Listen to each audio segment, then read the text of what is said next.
дунджаар 580 мянган машин өдөрт дунджаар орж байгаа.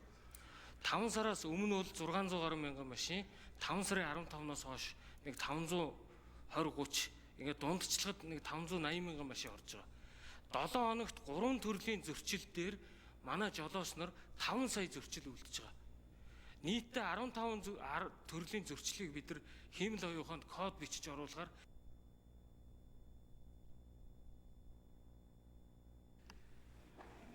За Нямбатар даргад нэмж минут өгье.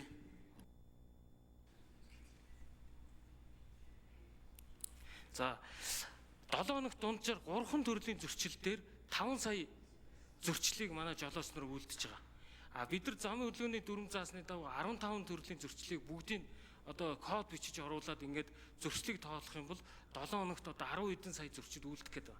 Тэгэхээр энэ юуг хараад байна гэхээр Улаанбаатар хотод өнөөдөр дөрвөнгүй ийм хотын хэлбэрлүүгөө явж байгаа учраас бид нар хиймэл оюухан бүхий камерын нэгдсэн системээр жолоочид хариуцлага тооцдог болёо. Энийг эх оны 1 сарын 1-ээс хэрэгжүүлээ. Энэ болтол туршилтаар сануулгах мессежүүдийг явуулъя.